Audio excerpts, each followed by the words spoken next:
चलिए तो शुरू करते हैं न्यूज पथ पर सफर और सबसे पहले ऐसी तस्वीरें जिनका जिक्र इस तरह रहा है।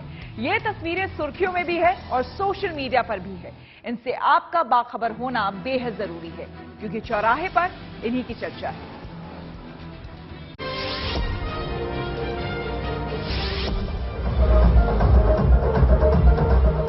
एशियाई देश लाओस के नए साल से पहले एक सांस्कृतिक कार्यक्रम आयोजित किया गया जिसमें वहां के कलाकारों ने Oscar winning song Naatu Naatu पर डांस किया। ये कार्यक्रम लाओस के विदेश मंत्रालय की ओर से करवाया गया।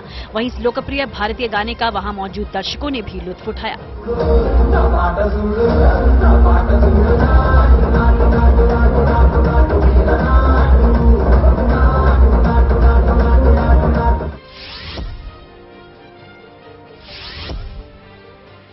जम्मू कश्मीर के पुंछ में एलओसी के पास पुलिस की ओर से नशे के खिलाफ जागरूकता अभियान शुरू किया गया। इस दौरान वहां गाने के जरिए भी लोगों से नशे से दूर रहने की अपील की गई। कार्यक्रम में लोगों को ये बताया गया कि नशा कितना खतरनाक होता है।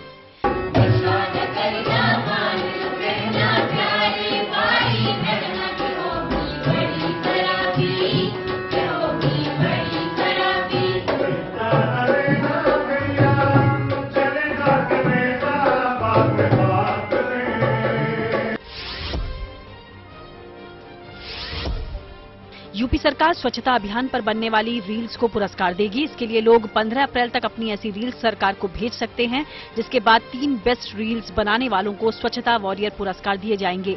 सरकार के अनुसार ये रील्स ज्यादा से ज्यादा 45 सेकंड की होनी चाहिए। सरकार की कोशिश है कि इसके माध्यम से युवाओं को रील्स के लिए दीवानगी को सही दिशा मिलेगी और वो स्वच्छता के लिए भी जागरूक होंगे। आप ये रील्स नगर विकास यूपी 326@gmail.com पर भेज सकते हैं। दीजिए हमारा साथ और करिए आज ही अपना दरवाजा साफ। तमिलनाडु के रामेश्वरम में एक बैलगाड़ी दौड़ आयोजित की गई। इसका आयोजन पानगुनी पोंगल उत्सव के मौके पर हुआ। इसमें भाग लेने के लिए दूर दूर से किसान अपनी बैलगाड़ी के साथ पहुंचे। जिंदगी का सफर सुहाना हो, इसके लिए सावधान रहना जरूरी है। रोजमर्रा की आपाधापी में कुछ देर बैठकर सोचना समझना भी जरूरी है कि आपके आसपास क्या हो रहा है और जो कुछ हो रहा है उससे हमारी जिंदगी, हमारा परिवार कैसे प्रभावित हो सकता है। इसलिए हॉर्न बजाकर बाखबर करने वाली खबर जरूरी होती है। और आज की ये खबर कोरोना वैक्सीन से जुड़ी है। तेजी से पैर पसार रहे कोरोना के खिलाफ हमारे पास वैक्सीन और बूस्टर डोज की सुरक्षा दीवार है। लेकिन सवाल है कि क्या प्रदूषण हमारे शरीर में मौजूद वैक्सीन के असर को खत्म कर रहा है। एक नई स्टडी में यह दावा किया गया है कि वायु प्रदूषण वैक्सीन की वजह से बने एंटीबॉडी को बेदम कर सकता है। इस स्टडी को देखते हुए जरूरी है कि संक्रमण और प्रदूषण इन दोनों को लेकर सावधानी वाला हॉर्न बजाया जाए।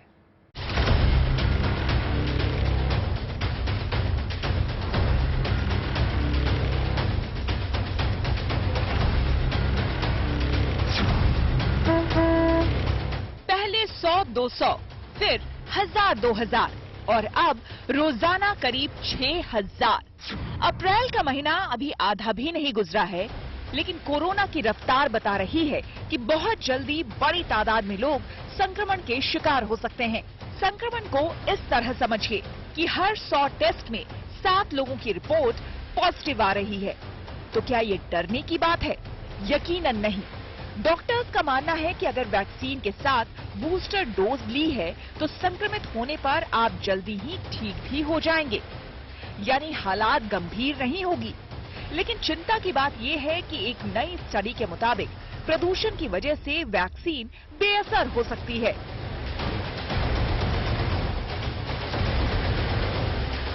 हालांकि ये स्टडी भारत में नहीं बल्कि विदेश में की गई है। फिर भी वैक्सीन को बेदम करने वाले प्रदूषण की पड़ताल जारी है। उस पर हॉर्न बजाना जरूरी है। पहले ये समझिए कि Barcelona institute for global health की रिपोर्ट क्या कहती है। इसके मुताबिक कोरोना वैक्सीन के बाद जो एंटीबॉडी बनी थी उसे प्रदूषण कमजोर कर रहा है और इसी वजह से उन लोगों को भी दोबारा कोरोना हो रहा है जिन्होंने वैक्सीन की डोज पूरी की है। इस स्टडी में पाया गया है कि जो लोग महामारी से पहले ज्यादा वायु प्रदूषण में रह रहे थे उनमें वैक्सीन के प्रति एंटीबॉडी रिस्पांस कम था। ये स्टडी 40 से 65 साल के करीब 900 लोगों पर की गई, जिन्होंने एस्ट्राजेनेका, फाइजर और मॉडर्ना जैसी वैक्सीन ली थी। लेकिन यहाँ एक बात समझनी जरूरी है। जरूरी नहीं कि प्रदूषण का वैसा ही इफेक्ट भारत में भी हो, क्योंकि हमारा पर्यावरण अलग है और हमारी वैक्सीन भी अलग है। सबसे अहम बात यह है कि भारत में वैक्सीनेशन काफी अच्छा हुआ, इसलिए सीधे तौर पर ये बात नहीं मानी जा सकती कि भारत में भी प्रदूषण का वैक्सीन पर असर पड़ा होगा। हाँ, लेकिन इसके कुछ और पहलुओं को समझना जरूरी है। Barcelona institute for global health के रिसर्चर्स के मुताबिक प्रदूषण की वजह से लंग्स कैंसर, दिल और सांस से जुड़ी बीमारियां होना सामान्य है। प्रदूषण का इम्यूनिटी पर भी असर देखा गया है और इसी तरह प्रदूषण का एंटीबॉडी पर भी असर हो सकता है।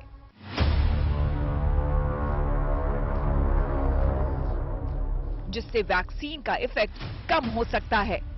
हालांकि इस स्टडी के दावों को पूरी तरह साबित करने के लिए आगे और रिसर्च की जानी है, लेकिन प्रदूषण को लेकर पहले से ज्यादा सावधान रहना जरूरी है। खासकर दिल्ली और मुंबई जैसे शहर, जो दुनिया के सबसे ज्यादा प्रदूषित शहरों में शुमार हैं, वहां एहतियात बरतना जरूरी है। समझ लीजिए कि पॉल्यूशन और इन्फेक्शन से बचने के लिए आपको क्या करना है। मास्क लगाने की आदत डालें, हाथ जरूर धोएं, साफ पानी पिएं, नियमित तौर पर भाप लें, साफ कपड़े पहनें, प्राणायाम करें, घर में पेड़ पौधे लगाएं, भोजन में विटामिन सी शामिल करें और घर के अंदर धूल न जमने दें। धूल और धुएं वाली जगहों पर जाने से बचें।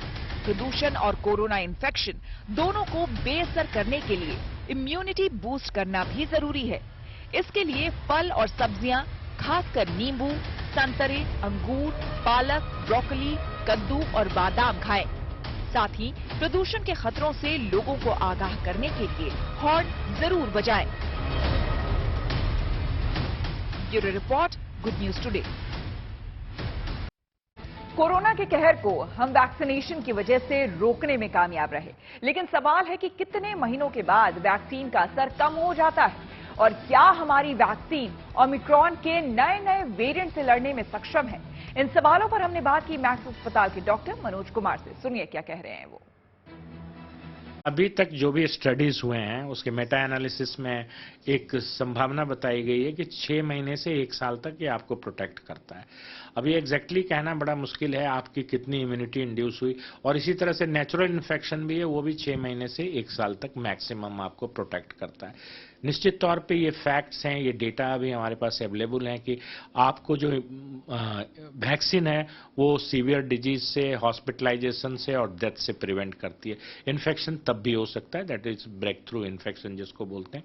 वैक्सीनेशन के बाद भी आपको इन्फेक्शन हो सकता है। तो मुझे ऐसा लगता है कि एक तो कि हम जो अभी वैक्सीन यूज कर रहे हैं वो अदर वेरिएंट्स, वो पहले वाले जो हमारे जो वायरस थे, हमारे यहाँ जो भी कोविशील्ड या कोवैक्सीन जो यूज हुई उसमें जो वायरस था वो फर्स्ट टाइम जो डिटेक्ट हुआ था वायरस, उसका वो समझिए कि जैसे कोवैक्सीन की हम बात करें तो वो एक डेड वायरस जो उसी से उस समय जो स्ट्रेन था उसका आइसोलेट किया गया था। अभी जो इतने चेंजेज आए हैं मुझे लगता है वैक्सीन्स में भी कुछ टेक्नोलॉजी में फ़र्क आएगी। वैक्सीन्स को भी हमें लगता है कि अपग्रेड करना है या उसको बोलिए अपडेट करना होगा अकॉर्डिंग टू जो अभी वेरिएंट्स हैं। अरुणाचल प्रदेश से अमित शाह का चीन को करारा जवाब। चलिए आपको सीधे लिए चलते हैं न्यूज एक्सप्रेस वे पर, जहां पर देश से जुड़ी कुछ और जरूरी खबरें कर रही हैं आपका इंतजार। चीन की आपत्ति के बावजूद गृह मंत्री अमित शाह अरुणाचल प्रदेश के दौरे पर पहुंचे, जहां उन्होंने चीन को करारा जवाब दिया और साफ किया कि कोई भी सुई की नोक के बराबर जमीन नहीं ले सकता। इतना ही नहीं, अमित शाह अपने दौरे में चीन सीमा से महज 1 किलोमीटर की दूरी पर किबितु गांव में ही रात में ठहरे। केंद्रीय मंत्री नितिन गडकरी ने उपराज्यपाल मनोज सिन्हा के साथ मिलकर सोनमर्ग में जोजिला टनल के काम का जायजा लिया। इस दौरान गडकरी ने कहा कि सुरंग के बनने से राज्य में पर्यटन में 2 से 3 गुना इजाफा होगा और रोजगार के मौके भी बढ़ेंगे। प्रयागराज के उमेशपाल हत्याकांड में घिरे अतीक अहमद के परिवार को एक और झटका लगा। बीएसपी प्रमुख मायावती ने अतीक की फरार पत्नी शाइस्ता परवीन का टिकट काट दिया। मायावती ने साफ किया कि उनकी पार्टी अतीक के परिवार के किसी भी सदस्य को मेयर का टिकट नहीं देगी। अमृतपाल के करीबी पपलप्रीत सिंह को अमृतसर में पुलिस ने गिरफ्तार कर लिया। उस पर नेशनल सिक्योरिटी एक्ट लगा हुआ है। पपलप्रीत को गिरफ्तारी के बाद असम ले जाया गया। कोरोना संकट से निपटने के लिए देश भर में मॉक ड्रिल की गई। 2 दिनों की इस मॉक ड्रिल के पहले दिन सरकारी और निजी अस्पतालों में कोरोना की तैयारियों को परखा गया। इस दौरान केंद्रीय स्वास्थ्य मंत्री मनसुख मांडविया दिल्ली के आरएमएल अस्पताल पहुंचे। उधर कोरोना संकट बढ़ने पर मुंबई में बीएमसी के अस्पतालों में मास्क एक बार फिर अनिवार्य कर दिया गया, जबकि 60 साल से ऊपर के लोगों को सार्वजनिक जगहों पर मास्क पहनने की सलाह दी गई। खबरों के एक्सप्रेसवे से आगे रुक करते हैं सियासी ढाबे का, जहां आज की सबसे दिलचस्प खबर मौजूद है। इस वक्त कांग्रेस बड़ी मुश्किल में है। पार्टी की शीर्ष नेतृत्व 2024 के महामुकाबले के लिए विपक्ष को एकजुट करने में जुटा है। इधर खुद का कुनबा बिखरता जा रहा है। राजस्थान में गहलोत के खिलाफ पायलट ने मोर्चा खोल दिया है और कल अपनी ही सरकार के खिलाफ 1 दिन का अनशन करने जा रहे हैं।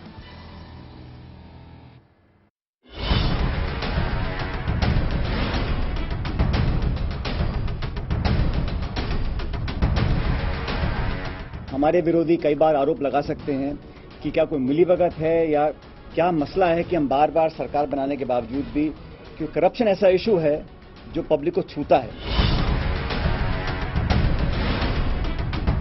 मैं 11 अप्रैल को राजस्थान में शहीद स्मारक के ऊपर 1 दिन का अनशन करूंगा, इस बात को दोबारा रखने के लिए कि करप्शन को लेकर हमारी सरकार जो कहती है हम कर दिखाएंगे।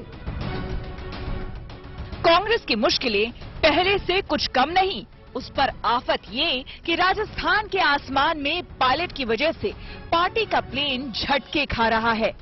भ्रष्टाचार के खिलाफ कार्रवाई करने में खुद की सरकार को नाकाम बताते हुए पायलट अनशन करने जा रहे हैं। सांस कांग्रेस की अटकी हुई है। हमारे महासचिव प्रभारी सबसे चर्चा कर रहे हैं, सबके संपर्क में निरंतर रहते हैं, तो जवाब वो देंगे इन मुद्दों पर। लंबे अरसे से राजस्थान के अंदर ये मामला चल रहे हैं। चुनाव बहुत नजदीक है। कांग्रेस पार्टी की हाईकमान, हमारी हाईकमान को इस मामले में जल्द अज जल्द फैसला करना चाहिए। अगर इसी तरह चलता रहा तो आने वाले चुनाव में इसका बहुत बुरा असर होगा। जो हालात हैं उन हालात में हमें भारतीय जनता पार्टी से लड़ना है, आपस में नहीं लड़ना। कुछ महीने बाद राजस्थान में चुनाव है। कहने की जरूरत नहीं कि इस वक्त पायलट का बगावती रुख कांग्रेस पर बहुत भारी पड़ सकता है। गहलोत की छवि खराब होती है तो चुनाव में जीत के आसार कम होंगे, और अगर पायलट पर पार्टी कार्रवाई करती है तो वो सहानुभूति बटोरते हुए बड़े आराम से टाटा बाय बाय कर सकते हैं। हर हाल में भुगतना कांग्रेस को है, इसलिए कांग्रेस तेजी से डैमेज कंट्रोल में जुटी है। लेकिन मौका देखते हुए विरोधियों के हमले अभी से शुरू हो गए हैं। राजस्थान की वर्तमान की कांग्रेस सरकार 2 भागों में बंटी हुई नजर आती है। एक खेमे का नेतृत्व एसओ गहलोत जी कर रहे हैं और दूसरे खेमे का नेतृत्व सचिन पायलट जी कर रहे हैं, और उसी का परिणाम है कि कल उन्होंने प्रेस कॉन्फ्रेंस करके कहा कि मैं 11 अप्रैल को धरने पे बैठूंगा। कांग्रेस की सरकार हो या बीजेपी की सरकार हो, एक सिक्के के 2 रुख हैं। दोनों ने करप्शन को बढ़ावा दिया था और इसीलिए आज आप देख रहे हैं कि एक x deputy chief minister Congress का अपने ही सरकार के खिलाफ प्रोटेस्ट करने जा रहा है। तो इससे क्या मैसेज जाता है? इससे मैसेज ये जाता है कि कांग्रेस पार्टी हो या बीजेपी हो, करप्शन पर वो सीरियस नहीं है। इससे पहले भी पायलट ने अपने समर्थक विधायकों के साथ बगावत का झंडा बुलंद किया था, और तब कांग्रेस आलाकमान की पहल और आश्वासन से किसी तरह संकट टला था। कुछ महीने पहले राहुल की भारत जोड़ो यात्रा के दौरान दोनों नेता साथ भी आए, लेकिन उसके बाद दोनों में जुबानी जंग फिर शुरू हो गई और अब नौबत आर पार की है। तो क्या पायलट ने मन ही मन में कोई फैसला कर लिया है? दलित समुदाय के आदर्श और महान समाज सुधारक ज्योतिबा फूले की जयंती पर अनशन का ऐलान करके पायलट ने एक बड़ा मैसेज दिया है। पूरी पिक्चर के लिए भी शायद ज्यादा इंतजार नहीं करना पड़ेगा। Bureau report, good news today. News पथ पर आगे धन बाजार है, जहां शेयर बाजार से लेकर कारोबार तक की सभी अहम खबरें होती है और इसका सीधा रिश्ता आपकी आमदनी और आपकी जेब से होता है। तो तेज रफ्तार खबरों के बीच ये जरूरी खबरें छूट ना जाए, इसलिए आपको सीधे लिए चलते हैं धन बाजार।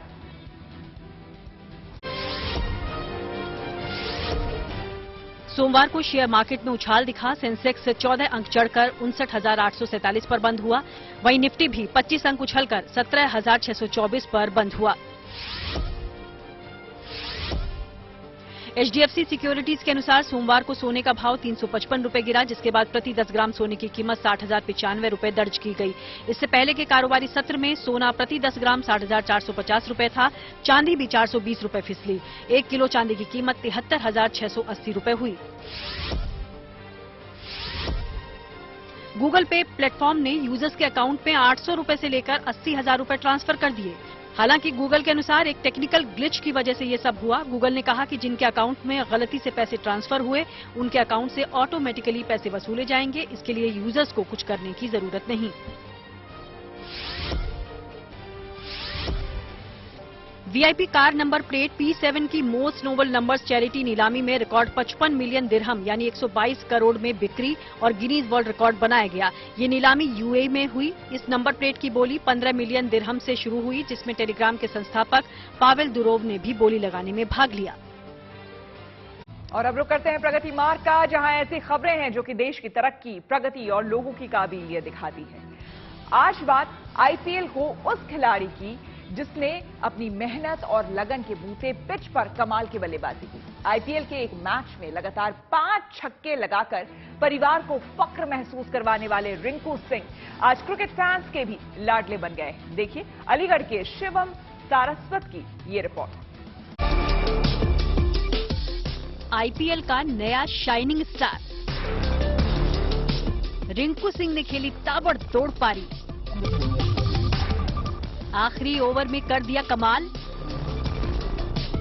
आईपीएल में रच डाला इतिहास।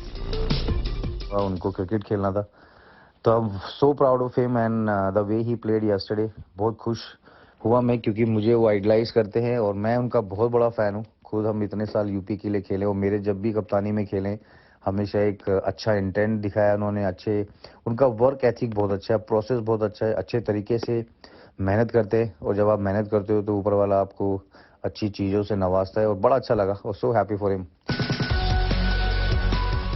भाई कुछ तो बात है अलीगढ़ के रिंकू सिंह के खेल में, जो भारतीय टीम के पूर्व क्रिकेटर सुरेश रैना भी उनके मुरीद हो गए। और हो भी क्यों ना, इस बार के आईपीएल में रिंकू सिंह ने कामयाबी की नई मिसाल जो पेश की। बीते रविवार को गुजरात जायंट्स के खिलाफ आखिरी ओवर था। ऐसे में कोलकाता नाइट राइडर्स की ओर से बैक टू बैक 5 छक्के लगाकर रिंकू सिंह इस लीग का शाइनिंग स्टार बन गए।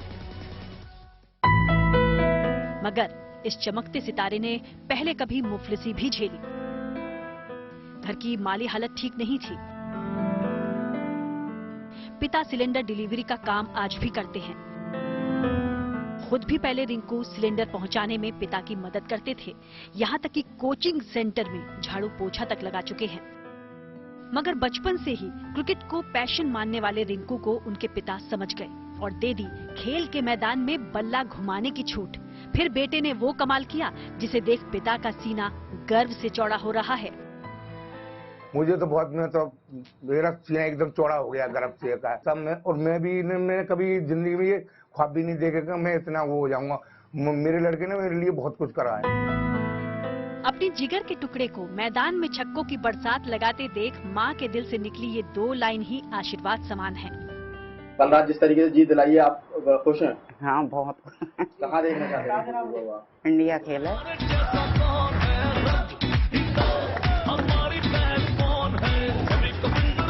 घर परिवार को फख्र महसूस कराने वाले रिंकू सिंह आईपीएल में नाइट राइडर्स को भी अपना फैन बना गए।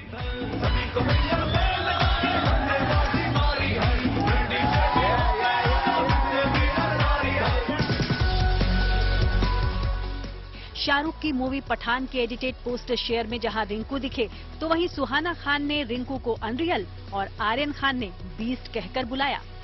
और बस गुजरात के खिलाफ रिंकू ने ताबड़तोड़ पारी खेल अपने सिलेक्शन को सही साबित कर दिखाया। कभी कोचिंग सेंटर में झाड़ू पोछा लगाने, पिता के साथ सिलेंडर उठाने वाले रिंकू ने सपने बुनने के साथ उसे पूरा करने की ठानी थी और साल 2016 से कुछ ऐसे अपने क्रिकेट का सफर शुरू किया। 2016-17 में रिंकू ने यूपी की तरफ से रणजी में डेब्यू किया। 2018-19 में रिंकू रणजी में यूपी की तरफ से सबसे ज्यादा रन बना चुके हैं। 2017 में किंग्स 11 पंजाब की तरफ से आईपीएल में उन्होंने डेब्यू किया। वहीं 2018 से रिंकू सिंह कोलकाता नाइट राइडर्स की तरफ से खेल रहे हैं और 2022 की नीलामी में केकेआर ने रिंकू सिंह को 55 लाख में खरीदा था। आज अलीगढ़ के रिंकू सिंह की कामयाबी पर उनके परिवार को नाज है। उनकी लगन मेहनत को हर कोई सलाम कर रहा है। उम्मीद है रिंकू अपनी धमाकेदार परफॉर्मेंस के बूते भारतीय टीम के लिए भी खेलते नजर आएंगे। न्यूज पथ पर आगे पब्लिक होर्डिंग पर कोरोना महामारी से जुड़ी एक बड़ी खबर है। दुनिया भर में कोरोना को लेकर लगातार रिसर्च की जा रही है। अब एक नई रिसर्च में कोरोना मरीजों को लेकर एक अहम जानकारी सामने आई। शोधकर्ताओं ने कोरोना वायरस से संक्रमित लोगों के ब्लड प्लाज्मा में खास प्रोटीन की पहचान की है, जिससे उनके इलाज में बड़ी मदद मिल सकती है। इन प्रोटीन से यह अनुमान लगाने में मदद मिल सकती है कि किन मरीजों को सांस लेने के लिए वेंटिलेटर पर रखने की जरूरत पड़ सकती है। यही नहीं, प्रोटीन से यह अनुमान लगाया जा सकता है कि किन लोगों की वायरस से मौत होने की सबसे अधिक संभावना है। ये नई जानकारी अमेरिका में Washington university school of medicine के शोधकर्ताओं ने 332 कोरोना संक्रमित मरीजों के ब्लड प्लाज्मा के सैंपल का अध्ययन करने के बाद हासिल किया है। रिसर्च टीम के प्रमुख ने बताया है कि हानिकारक प्रोटीन्स की पहचान से न सिर्फ कोरोना वायरस को लेकर मदद मिल सकती है, बल्कि भविष्य में सामने आने वाले नए वायरस के मामलों में भी मदद मिलेगी। उन्होंने कहा कि कोरोना मरीज के खून में इन प्रमुख प्रोटीन्स के स्तर की जांच करने आने वाले खतरे की तुरंत पहचान की जा सकती है और उसके लिए इलाज का सबसे अच्छा तरीका अपनाया जा सकता है। रिसर्च टीम ने बड़ी संख्या में ऐसे प्रोटीन्स की पहचान की जो कोरोना मरीजों में संक्रमण के दौरान बदल गए थे। रिसर्च में यह पता चला है कि कोरोना संक्रमण के दौरान मरीज के खून में 32 प्रोटीन्स में से किसी की मौजूदगी खराब हो सकती है, तो उसे वेंटिलेटर से सांस लेने में सहायता की आवश्यकता होगी। जबकि रिसर्च में ऐसे 5 प्रोटीन्स की पहचान की गई है जो वायरस की वजह से ब्लड प्लाज्मा में बदल गए हैं, जो मरीज की मौत की संभावना का संकेत देते हैं। प्रधानमंत्री मोदी के फॉलोअर्स की लिस्ट में जुड़ा एलन मस्क का नाम। टेक्नोलॉजी से जुड़ी ऐसी ही हर एक जरूरी खबर को जानने समझने के लिए आपको लिए चलते हैं डिजिटल गली।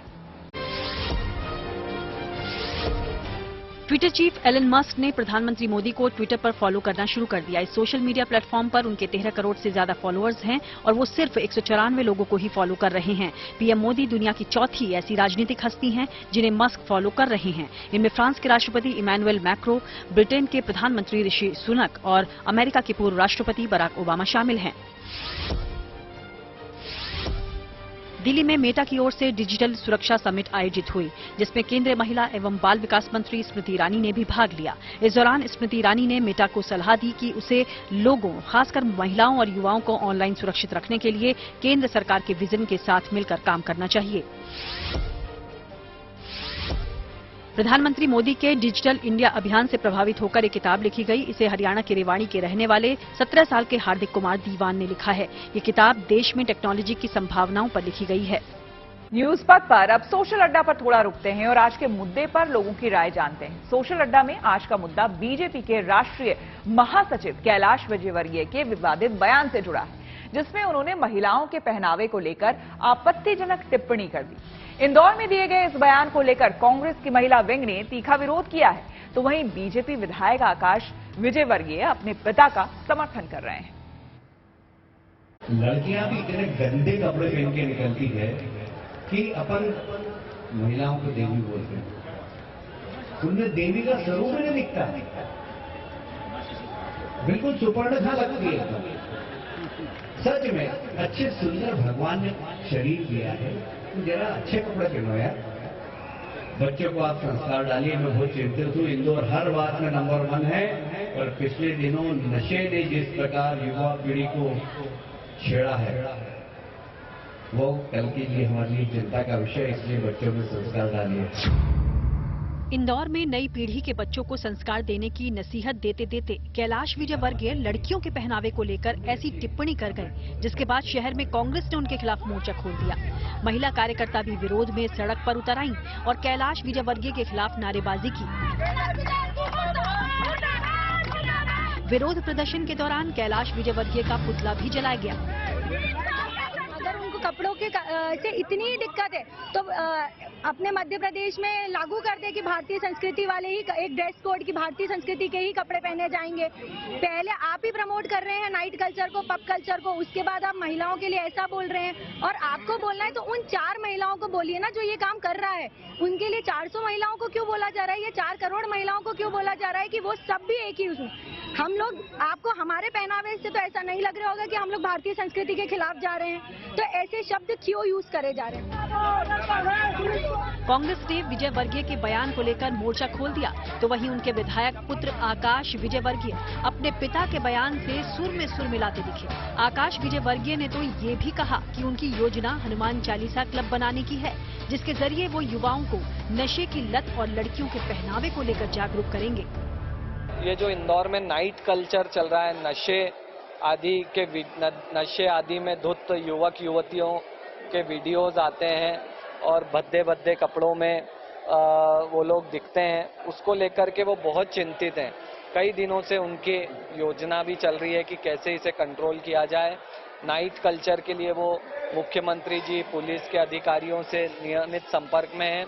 अभी एक हनुमान चालीसा क्लब इसी का काउंटर करने के लिए वो बनाने का सोच रहे हैं और उसी कड़ी में सभी स्त्रियां भी सभ्यता के साथ कपड़े पहने और सभी युवा नशे आदि बुराइयों से दूर रहें, यही मैसेज वो उस कार्यक्रम में भी देना चाह रहे थे।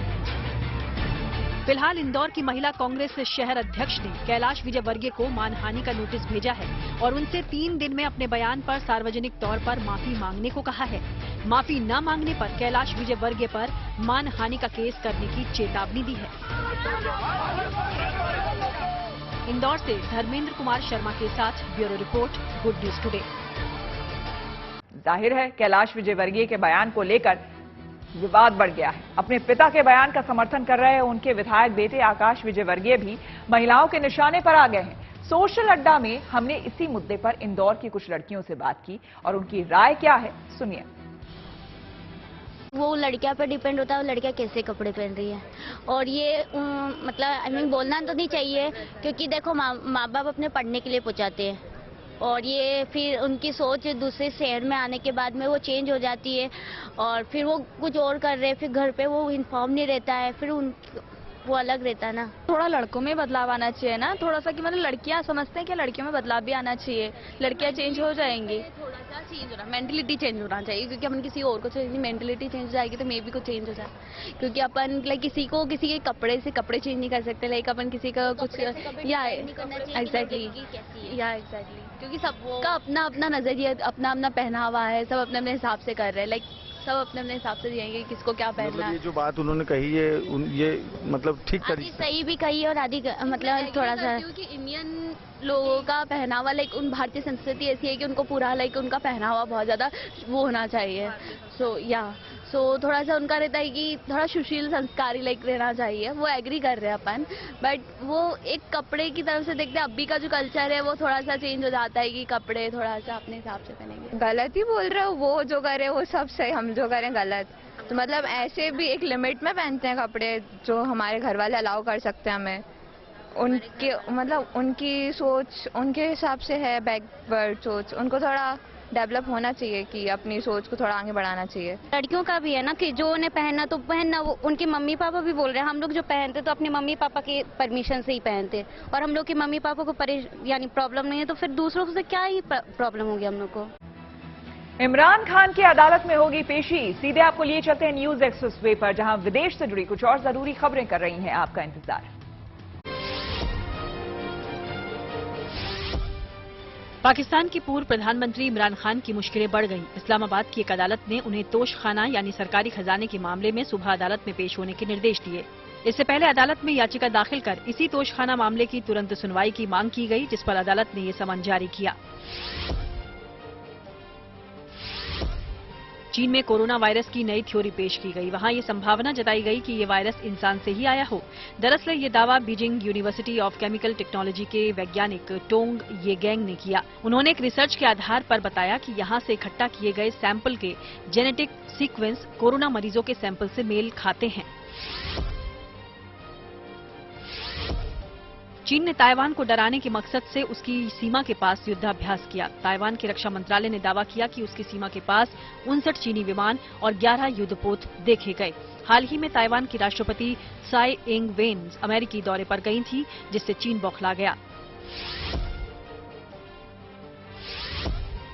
फ्रांस में एल्प्स की पहाड़ियों पर हिमस्खलन हुआ, जिसके बाद वहां कई लोगों के लापता होने की खबर है। हादसे के बाद वहां राहत और बचाव कार्य चलाया गया। हांगकांग की कोवलून सिटी में थाई वाटर फेस्टिवल धूमधाम से मनाया गया। इस दौरान वहां लोगों ने होली की तरह एक दूसरे पर पानी की बौछारें की। उत्तर प्रदेश के गोंडा की रहने वाली ज्योति ने यूपी पीसीएस में 21वीं रैंक हासिल कर जिले और परिवार का नाम रोशन कर दिया है। ज्योति की यह सफलता इसलिए असाधारण है कि उनके पिता अपनी पान की दुकान चलाते हैं। देखिए रिपोर्ट।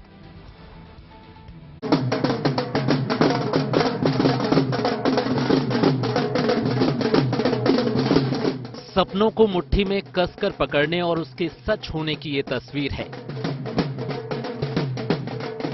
ये जज्बात अब ढोल नगाड़ों की थाप पर बहक चुके हैं। बिटिया ने वो कर दिखाया है जिसकी उम्मीद परिवार ने उस दौर में लगा रखी थी जब इसने 10वीं का इम्तिहान दिया था। आज जब वो यूपी पीसीएस में 21वीं रैंक ला चुकी है और उसकी तैनाती बतौर एसडीएम पक्की हो चुकी है, तो भावनाओं का ये ज्वार घर से बाहर आ चुका है। यूपी में गोंडा जिले में पान की दुकान चलाने वाले हेमचंद चौरसिया मूलतः देवरिया के रहने वाले हैं। बेटे और बेटी की पढ़ाई इसी दुकान के सहारे कराई। हालांकि बेटे की पढ़ाई तो कराई, लेकिन वो ख्वाब पूरे ना कर सका, लिहाजा उसने अपने ख्वाबों को भी अपने बहन को सौंप दिया और पिता के साथ पान की दुकान पर काम करने लगा।